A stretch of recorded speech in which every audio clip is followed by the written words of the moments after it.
पूरे हरियाणा प्रदेश से सभी जिलों से आए हुए मेरे किसान भाइयों का, बुजुर्गों का, सभी का मैं घरौंडा के इस सेंटर में पहुंचने पर बहुत बहुत हार्दिक दिल की गहराइयों से स्वागत और अभिनंदन करता हूं।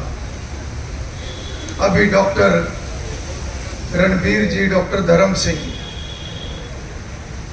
काफी उन्होंने बातें बताई, उन्होंने चर्चा करी कि महकमा क्या क्या करने लग रहा है, सरकार क्या क्या करने लग रही है, और मैं भी उनकी बातों को बड़े ध्यान से सुन रहा था। कितनी नई तकनीक, कितनी नई मशीनरियां, कितने नए तरीके जो आज हमारी जरूरत बन गई। हम भी जब खेत में काम करा करते थे तो आज का काम करना और उस समय का काम करना कितना अंतर है, और एक बहुत बड़ा बदलाव है ये। 2-2 महीने सीजन चला करता था, हाथ की कटाई, पूड़ी बंधेगी, फिर लान ढोया करते थे, थ्रेशर चला करते थे, महीना महीना तो थ्रेशर चला करते थे, रात को 5-5, 7-7 बार तो पट्टे टूट जाया करते थे। कोई आसान काम नहीं था, मगर हमारे लिए उस समय में मुश्किल भी नहीं था, क्योंकि हमें आदत थी, हम उसी वातावरण में पैदा हुए थे, उसी वातावरण में हम काम करते थे, इसलिए हमारे लिए वो मुश्किल नहीं था। मगर आज का जो समय है, आज के जो बच्चे हैं, नौजवान हैं, अगर इनको उस समय के हिसाब से काम करना पड़ जाए तो मेरे ख्याल में बड़ी भारी दिक्कत महसूस करेंगे। परंतु ये इतना बदलाव क्यों आया? जनसंख्या बढ़ती रही, बढ़ती जनसंख्या में पैदावार बढ़ाने का दबाव, जमीन तो बढ़ नहीं सकती, उतनी जमीन के ऊपर दुगनी तिगनी पैदावार, उसके लिए फिर कहीं फर्टिलाइजर का इस्तेमाल, कहीं दवाइयों का इस्तेमाल, आज वो बीमारियां भी उसी हिसाब से बढ़ने लग रही है। मगर मैं एक बात जरूर कहूंगा कि खास तौर पर आज इस सेंटर के अंदर जो भी किसान आए हुए हैं, ये सारे वो तो पूरे तरीके से प्रगतिशील है, और अब किसी ने अगर नहीं शुरू करी और वो यहां तक पहुंच गया तो वो भी प्रगतिशील है, क्योंकि उसने नए विचार के ऊपर चलना शुरू कर दिया, और चलना पड़ेगा, क्योंकि बदलाव बहुत बड़ा है, केवल हम किसानों के लिए नहीं है। अगर मैं पुरानी बात याद करूं, स्कूल के समय की, मंच के ऊपर हमारे सभी विभाग के अधिकारी, हमारे डॉक्टर, वैज्ञानिक, विशेषज्ञ सारे यहां पर हैं। आपको कई नई नई तकनीक के ऊपर ज्ञान देने का काम भी करते हैं, प्रदर्शनियां लगती हैं।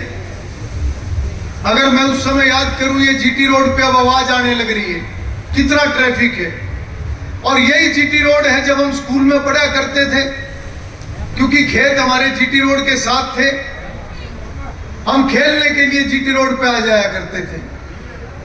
और जीटी रोड के बराबर में एक नीम का पेड़ हुआ करता था, काफी बड़ा, वहीं खेलना और वहीं नीम के पेड़ के नीचे फिर बैठा करते थे, और गाड़ियों का इंतजार करा करते थे। जब कोई ट्रक या कोई गाड़ी दूर से दिखाई दिया करती थी तो एक अलग तरह की खुशी महसूस हुआ करती थी, देखो ट्रक आने लग रहा, देखो गाड़ी आने लग रही। और आज वही जीटी रोड है, आज इसको पार करना हमारे लिए आसान नहीं है, असंभव जैसा लगता है, इतना ट्रैफिक है। इसीलिए हम कितना बच के चलते हैं, दूर से घूम के भी आते हैं।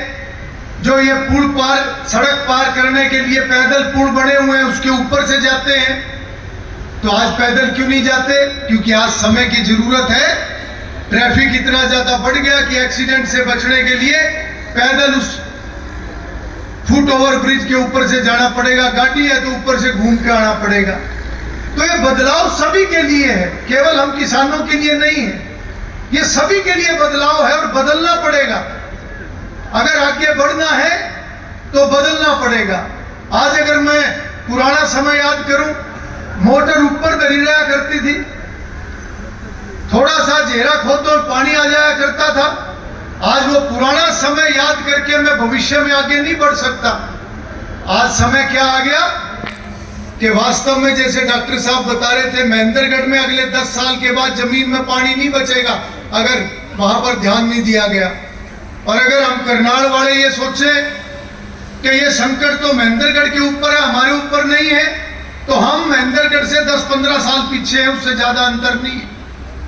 आज जो बच्चे हमने पैदा करे, और हम कई बार ये सोचा मेरे छोरे के पांडे 5 किले आ रहे, मेरे छोरे के पांडे 1.5 किला आ रहा, 2 किले आ रहे, ज्यादा तो है नहीं, आधा किला, 5 से ऊपर तो कोई रह रहा। क्या करेंगे इन जमीनों का जब जमीन में पानी नहीं होगा नीचे? इसलिए बदलाव के साथ तो बदलना ही पड़ेगा। आज कितना दबाव है हमें आमदन बढ़ाने का। एमएसपी की बात कर रहे थे, एमएसपी तो सरकार जितना बढ़ाने लग रही है, बढ़ाने ही लग रही है। मैं आंकड़े देख रहा था पिछले दिनों में कि 2014 में जब मोदी जी की सरकार बनी तो जितनी फसलों का जो एमएसपी था वो कितना था, आज 9 साल के बाद कितना है। तो मैंने उसको देखा, नौजवान बच्चे भी बैठे हैं, अभी फोन खोल के सारी जानकारी ले सकते हैं। मगर इतना जरूर है कि 9 साल के अंदर वो एमएसपी जितनी भी फसलें हैं 1.5 गुना से लेकर 2-2.5 गुना तक बढ़ी है। और ठीक कहा डॉक्टर साहब ने कि हमारी आमदन बढ़ने के लिए केवल यही एक कारण नहीं हो सकता। जहां खर्चा घटाना है, खर्चा भी घटाना पड़ेगा। जहां नई तकनीक के साथ जुड़ना है, नई तकनीक के साथ जुड़ना पड़ेगा। पानी भी बचाना पड़ेगा। पानी नहीं होगा तो अगले बच्चों को जमीन देंगे, उस जमीन की कोई कीमत नहीं होगी। और साथ ही साथ हमें किसान जिम्मेदार होते हुए भी हमें व्यापारी भी बनना पड़ेगा। इतना बदलाव हमें अपनी सोच के अंदर लाने की जरूरत है, तब सही मायने में हम अपने आप को प्रगतिशील किसान कहलवा सकते हैं।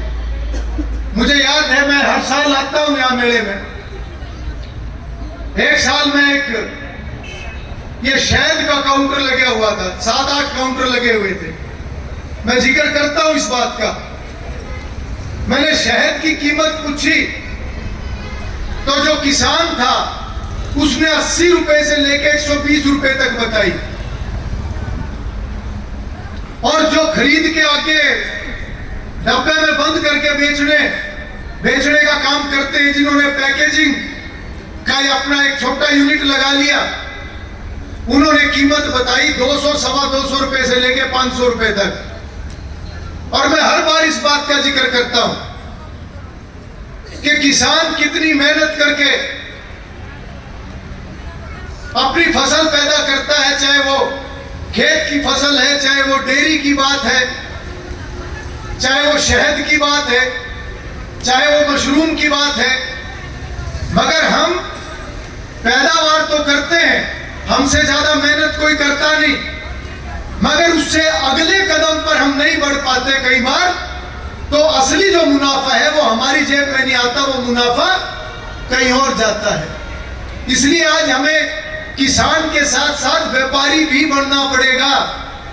और मैं उदाहरण दूंगा आपको, भिवानी साइड की एक बच्ची आज भी मुझे याद है, जब मैं पिछले प्लान में हैफेड का चेयरमैन हुआ करता था और एक बहुत बड़ा मेला लगा था रोहतक के अंदर। वहां पर जब प्रगतिशील किसानों को सम्मानित करने का काम मंच पर हुआ तो वो नाम बोलते बोलते एक बेटी का नाम बोला गया और हम भी हैरान थे।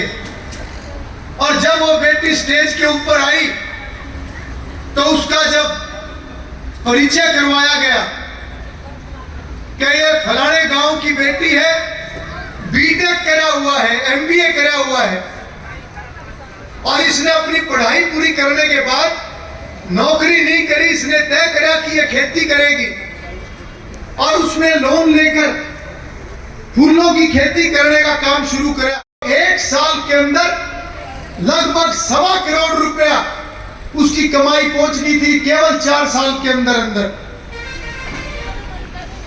यह एक बहुत बड़ा सबक है हमारे नौजवानों के लिए, जो खासतौर पर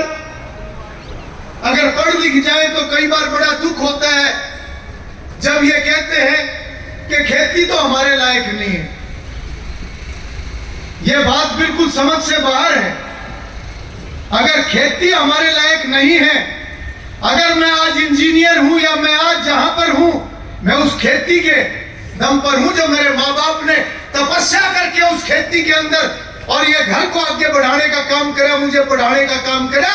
अगर मैं आज यहां पहुंचकर कहूं कि खेती मेरे लायक नहीं है तो ये बहुत बड़ी शर्म की बात है। आज पढ़ लिख कर नए रास्ते पर कैसे चलना है, नई तकनीक को कैसे अपनाना है, ये हमारे वैज्ञानिक हैं, ये डॉक्टर हैं जो यहां पर बैठे हुए हैं। सरकार आज कितनी मेहनत कर रही है, आज नई नई चीजों को लाने का काम कर रही है। आज कहीं मेरी फसल मेरा ब्यौरा, ताकि किसान के नाम का पैसा कोई और ना खा जाए, मेरा पानी मेरी विरासत, ताकि हम जागरूक हो सकें। आज जीरी पानी के हिसाब से देखें कितनी महंगी पड़ती है। आज फसल अगर हम दूसरी लगाएं तो सरकार मुआवजा देती है 1 साल का, ताकि हम पानी को बचा सकें। इसी प्रकार से चाहे मशरूम की बात है, चाहे बाकी सब्जियों की बात है, ये सारी तकनीक सरकार इसलिए आगे लेके आ रही है ताकि हम पढ़ लिख कर कोई ट्रेनिंग कर सके। यहां ट्रेनिंग भी दिलवाई जाती है, छोटी सी ट्रेनिंग है। अगर हम ट्रेनिंग करके और अपने खेत के अंदर हम नई तकनीक के माध्यम से आगे आने वाले भविष्य के लिए खेती का एक नया प्रारूप तैयार करें, तो कोई भी हमारी आमदन को कई गुना होने से रोक नहीं सकता। ये हमारे अपने ऊपर है। मगर मैं एक बात और कहना चाहता हूं कि जितने किसान हर साल इस सेंटर में घरोंडे में आते हैं या और सेंटरों में जाते हैं, केवल खुद प्रगतिशील होने से काम नहीं चलेगा। हमें प्रगतिशील किसान तो बनना ही है, हमें और भी अपने आसपास के जो किसान हैं, हमें उनको भी अपने साथ मिलाने की जरूरत है। आज सरकार एफपीओ बनाने लग रही है। टारगेट है मोदी जी का